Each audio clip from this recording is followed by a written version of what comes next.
വയനാട് പുനരധിവാസം വൈകുന്നതിൽ പ്രതിഷേധിച്ച UDF ഇന്ന് കളക്ട്രേറ്റ് വളയും. രാവിലെ 7 മണിയോടെ ആരംഭിക്കുന്ന പ്രതിഷേധം മുസ്ലിം ലീഗ് നേതാവ് ടി മുഹമ്മദ് ബഷീർ ഉദ്ഘാടനം ചെയ്യും. ഇന്നലെ നടത്തിയ രാപ്പകൽ സമരത്തിന്റെ തുടർച്ചയായാണ് കളക്ട്രേറ്റ് വളയൽ. ദുരന്തബാധിതരുടെ UDF പ്രവർത്തകരുടെ നേതൃത്വത്തിലാണ് പ്രതിഷേധം. ആഷിഖ് റഹ്മാനുണ്ട്. ആഷിഖ്, പ്രതിഷേധം ആരംഭിച്ചോ?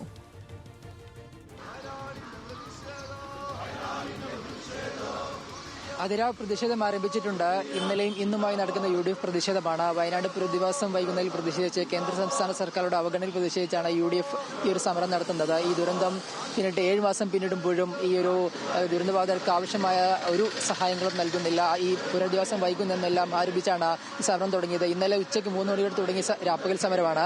അത് ഇപ്പോഴും പുരോഗമിക്കുകയാണ്. രാവിലെ 7 മണി മുതൽ ഈ കളക്ടറേറ്റ് വളയുന്ന ഒരു നടപടിയിലേക്കും UDF പ്രവർത്തകർ പോകും.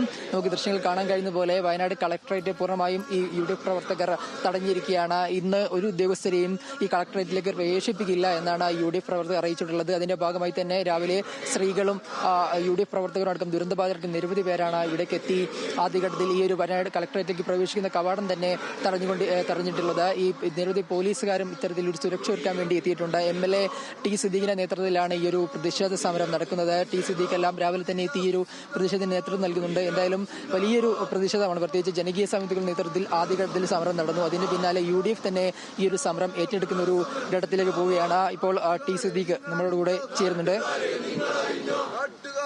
സമരത്തിന്റെ 2ാം ദിവസമാണ്. ഇന്ന് കളക്ടറേറ്റ് വളയുകയാണ്. ഏത് തരത്തിലാണ് ഒരു സമരം മുന്നോട്ട് പോകുന്നത് പ്രതീക്ഷിക്കുന്നത്? ഇന്നലെ വൈകുന്നേരം 3 മണിക്ക് ആരംഭിച്ച രാപ്പകൽ സമരം 7 മണിയോടുകൂടി സമാപിക്കുകയും ഇപ്പൊ തന്നെ ഞങ്ങൾ കളക്ടറേറ്റ് വളയൽ പ്രവർത്തനങ്ങൾ ആരംഭിച്ചിരിക്കുകയാണ്. ഈ സമരം ദുരന്തബാധിതരായ ആളുകളാണ് ഇന്നത്തെ സമരത്തിലെ ഏറ്റവും പ്രധാനപ്പെട്ട ശില്പികൾ എന്നുള്ളത്. ഇന്നലെ തന്നെ ഞങ്ങൾ വ്യക്തമാക്കിയ പ്രധാനപ്പെട്ട കാര്യം, ദുരന്തബാധിതരോട് ചോദിച്ചിട്ട് വേണം പുനരധിവാസ പ്രവർത്തനങ്ങൾക്ക് ഏകോപനം നടത്താൻ. NDMA ആക്ട് തന്നെ പറയുന്നത് അതാണ്. അങ്ങനെ ഒരു സാഹചര്യം നിലനിൽക്കെ യഥാർത്ഥത്തിൽ ഇവിടെ ദുരന്തബാധിതരോട് ചോദിക്കാതെ ഒരു സമയത്ത് പറഞ്ഞു ഇലക്ഷൻ എസ്റ്റേറ്റിൽ 5 സെന്റ്, നെടുമ്പാല എസ്റ്റേറ്റിൽ 10 സെന്റ്, ഇന്നലെ ക്യാബിനറ്റ് യോഗം തീരുമാനിച്ചു 7 സെന്റ്. ഞങ്ങൾക്ക് ചോദിക്കുന്നത്, ഇത് ആരോട് ചോദിച്ചാണ് ഇവർ തീരുമാനമെടുത്തിരിക്കുന്നത്?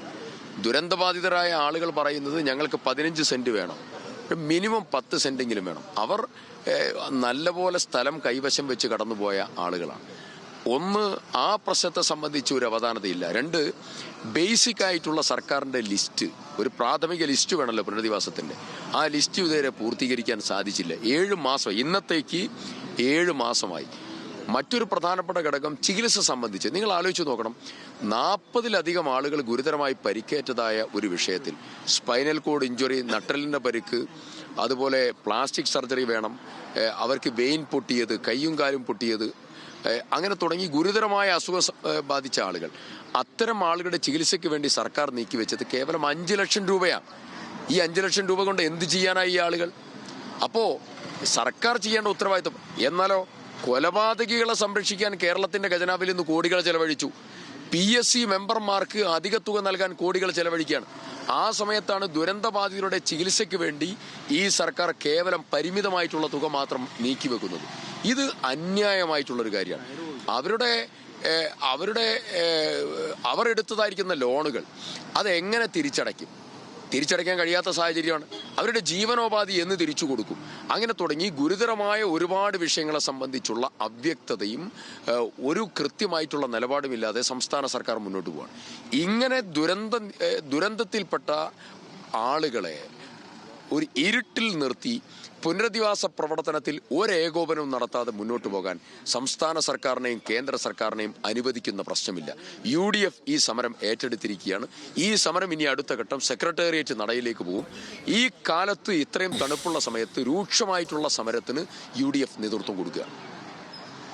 ടി സിദ്ദീഖ് MLA ആണ് നമ്മളോട് സംസാരിച്ചത്. പ്രധാനമായിട്ടും ഈ വയനാട് പുനരധിവാസം വൈകുന്നതിലുള്ള വലിയ പ്രതിഷേധമാണ് അദ്ദേഹം പങ്കുവെക്കുന്നത്. ഈ ഒരു മണ്ഡലത്തിന്റെ MLA കൂടിയാണ്. ഈ ചുരൽമല മുണ്ടക്കൈ ഈ പുനരധിവാസവുമായി ബന്ധപ്പെട്ട എല്ലാം നിരവധി പ്രവർത്തനങ്ങൾക്ക് നേതൃത്വം വഹിച്ച വ്യക്തി കൂടിയാണ്. എന്തായാലും വലിയ പ്രതിഷേധം ഉയരുന്നുണ്ട്. പ്രത്യേകിച്ച് ഈ പുനരധിവാസം ഇത്രത്തോളം വൈകുന്നു, ഈ ലിസ്റ്റ് എന്തുകൊണ്ട് പൂർണ്ണമായും പുറത്തുവിടുന്നില്ല? നേരത്തെ MLA സൂചിച്ചതുപോലെ ഈ ചികിത്സാ സഹായം 5 ലക്ഷം രൂപ മാത്രമാണ് ചികിത്സാ സഹായം അടക്കം നൽകിയത്.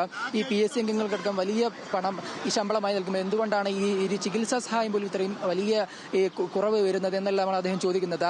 ഈ അങ്ങനെ നിരവധി ആവശ്യങ്ങൾ, പ്രത്യേകിച്ച് വയനാട് പുനരധിവാസം 7 മാസമായി പിന്നിടുമ്പോൾ എവിടെയും എത്തുന്നില്ല എന്നുള്ള അറിയിച്ചാണ് ഇപ്പോൾ ഈ ചൂരമല വാർഡ് മെമ്പർമാരടക്കം ഇവിടേക്ക് എത്തി.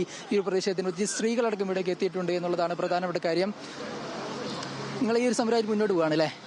സമരമായിട്ട് മുന്നോട്ട് പോവാണ്. തീർച്ചയായിട്ടും. ജില്ലാ പ്രസിഡന്റാണ്. പറഞ്ഞോളൂ, എന്തുകൊണ്ടാണ് ഒരു വലിയ അവഗണനയാണ് തുടരുന്നത്? തീർച്ചയായിട്ടും കേന്ദ്രവും കേരളവും ഈ പാവപ്പെട്ടവരെ ശരിക്കും അവഗണിച്ചുകൊണ്ടിരിക്കുകയാണ്. ദിവസം ചിലത് അവർക്ക് 10 സെന്റ് കൊടുക്കാന്ന് പറഞ്ഞാൽ 5 സെന്റ് കൊടുക്കാന്ന് പറഞ്ഞാൽ ഇപ്പോൾ 7 സെന്റിലേക്ക് ഒതുക്കിയിരിക്കുകയാണ്. അല്ലെങ്കിൽ അവരെ ക്യാഷ് കൊടുക്കട്ടെ, അവരെ പിരിച്ചു വിട്ടെ. അതൊന്നും ചെയ്യാത്ത 7 സെന്റിലും 20 ലക്ഷം രൂപ വീടിന്റെ പറയും 15 ലക്ഷം കൂടി ഞങ്ങൾ തീർത്തു കൊടുക്കാം. വീട് തീർത്തു കൊടുക്കാൻ സാധിക്കും. അതുകൊണ്ടാണ് ഞങ്ങൾ ഉറപ്പ് പറയുന്നത്. അതുകൊണ്ട് ജനങ്ങളെ പറ്റിക്കുന്ന പരിപാടി നിർത്തി, അല്ലെങ്കിൽ സമരം ഞങ്ങൾ സെക്രട്ടറിയിലേക്ക് വ്യാപിക്കുന്ന ഉറപ്പുള്ള കാര്യമാണ്. അതിൽ സംശയം വേണ്ട. എങ്ങനെയാണ് സമരം പോകുന്നത്? ഇനിയും സമരം തുടരാൻ തന്നെയാണ് തീരുമാനം? ഈ സമരം മുണ്ടക്കൈ ചൂരൽമല ദുരിതത്തിൽ പ്രയാസപ്പെടുന്ന ജനങ്ങളെ സഹായിക്കുന്നതിൽ വയനാട് പുനരധിവാസം വൈകുന്നതുമായി ബന്ധപ്പെട്ടാണ് ഇപ്പോൾ UDF പ്രതിഷേധം പുരോഗമിക്കുന്നത്. വിശദാംശങ്ങൾ നൽകുകയായിരുന്നു ആഷിഖ് റഹ്മാൻ.